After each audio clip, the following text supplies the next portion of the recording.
All right, now let's talk about how Bush eviscerated the Environmental Protection Agency. They've been sitting on their hands doing absolutely nothing with the EPA other than loosening regulations and allowing the industry, largely the energy industries, but most of the industries to pollute at their convenience. Supreme Court looked at this. There was a case, actually, about 15 months ago, and the Supreme Court actually took a really surprising course of action. What they did was they said, hey, you know what? You're doing absolutely nothing about the environment, and that's not right. It's really was startling because usually the Supreme Court doesn't get involved in these kind of executive branch decisions. And they said that the EPA must decide whether human health and welfare are being harmed by greenhouse gas pollutions from cars, power plants, and other sources, or to provide a good explanation for not doing so. So what they said was, you got to tell us, wait a minute now, this is your job, the EPA. You've got to tell us, are these greenhouse gas emissions causing significant harm to human health and welfare? And if you don't tell us that, tell us why you're not telling us that. Why are you not doing anything about this, right? But now here was the Supreme Court saying, no, you got to act. You have to do something. So the people who work at the EPA, a lot of them are career folks who actually care about the environment. So they were jazzed about this. They're like, oh, instead of destroying the environment, we actually have to get to work to try to figure out how to save the environment, which is what our job is supposed to be. We're supposed to be looking out for the American people and make sure they have clean air, water, and that we don't have global warming. So they put together a report last December in 2007. And they said, all right, here it is. Bush administration, we have decided that, in fact, it does. First, they handed it to the head of the EPA, and they said, oh, every scientist agrees climate warming does have significant health effects, welfare effects on human beings, on Americans. We got to get to work and make sure we curtail this. But on the upside, if we do, we can actually reduce our dependence on oil and save $2 trillion. Now, will there be higher costs for some industries, like the car industry, the oil industry, coal industry? Yes, there will be. That's a necessary part of the regulation. But overall, the economy can save up to $2 trillion. So this seems like good news. We've finally got a report. It explains there are consequences and how to address those consequences and save money while doing it. So what did the Bush administration do? Of course, they spiked it. First thing they did was they had the head of the EPA say, well, all right, I might go with you on welfare. Like, it causes problems for generalized welfare problems. But specific health problems to human beings, not so much. I'm going to take that out of the report. Okay. Then they pass it on. Okay, so they've already kind of doctored it a little bit, the Bush appointees. Then they pass it on to the White House, and they wait for immediate action because the Supreme Court has demanded action. They had a ruling saying you must act, right? So first thing Bush White House does is they leave it in their inbox for several months. They don't even touch it. They just leave it there.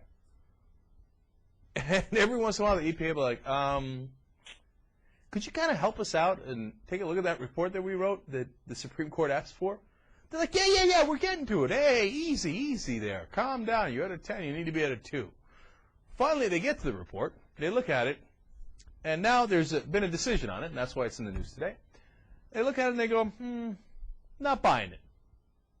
Not going to do it.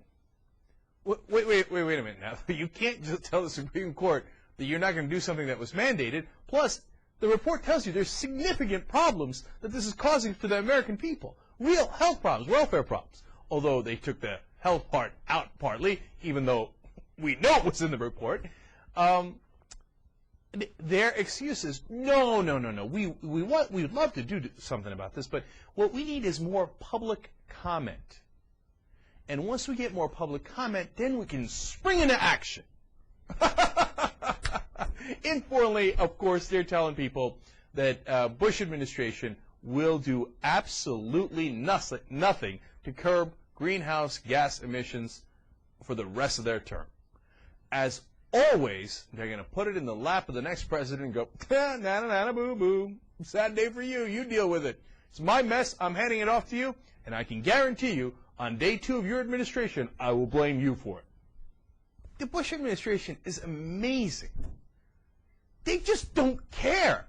Look, I know they don't care about the environment. I got that a long time ago. But what's amazingly brazen about it is a Supreme Court makes a decision. Every president in the history of the United States, whether they liked it or didn't like it, had to follow it. Roosevelt tried to pack the Supreme Court, which was egregious, right? But when he failed and the Supreme Court made decisions, he followed them because that's the way our Constitution is written. Plus Marbury versus Madison. But Bush is the only guy who goes, Supreme Court, not buying it, not interested.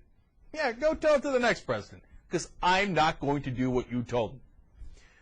And the second part of it is, there is no excuse for this. I mean, you get it? I mean, look, here's the most important part of it, in essence. You would have to be nuts to vote for another Republican. Because here is the Republican Party telling you, I will never do anything on global warming, on climate change, on curbing pollution. All I care about is the lobbyists and the industry. I know that if I did something, it would A, save us money, B, protect your health and welfare of your kids, grandkids, and yourself, but I'm not going to do it under any circumstances. I don't care if the Supreme Court tells me to do it. I'm not going to do it because as a Republican, the only thing I care about is protecting my lobbyists and industry friends because they're the ones that pay my bills and that get me elected. You think John McCain's going to be any different? You want to take that chance that maybe McCain won't be exactly the same as Bush and Cheney, although he supports many of their policies? You'd have to be nuts to take that chance. You're going to put another Republican in office who's going to say your kids and your welfare and the environment, what do I care? The oil guys are paying me. Of course, the people who fought these changes the most is the coal industry, the utility industry, and the so-called energy industry. Here's one last twist on it. Who's the guy who was responsible for this?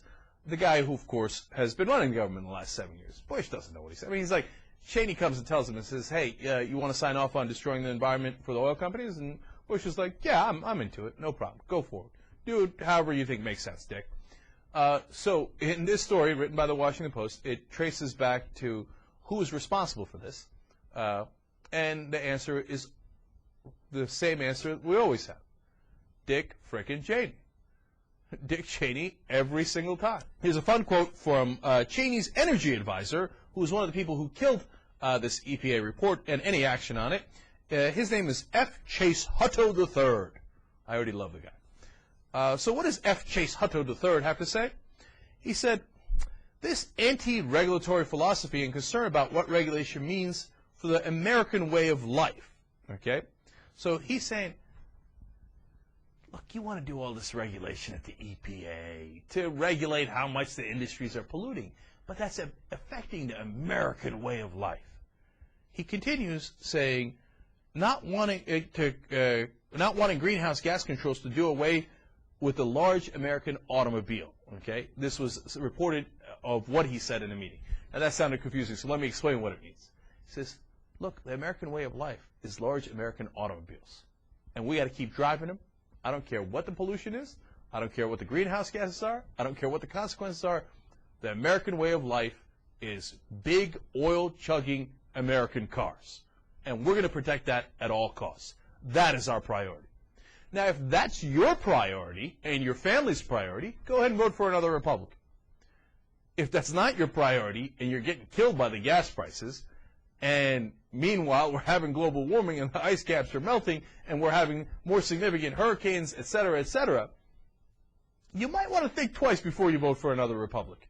In fact, I think you'd have to be mental to vote for another Republican.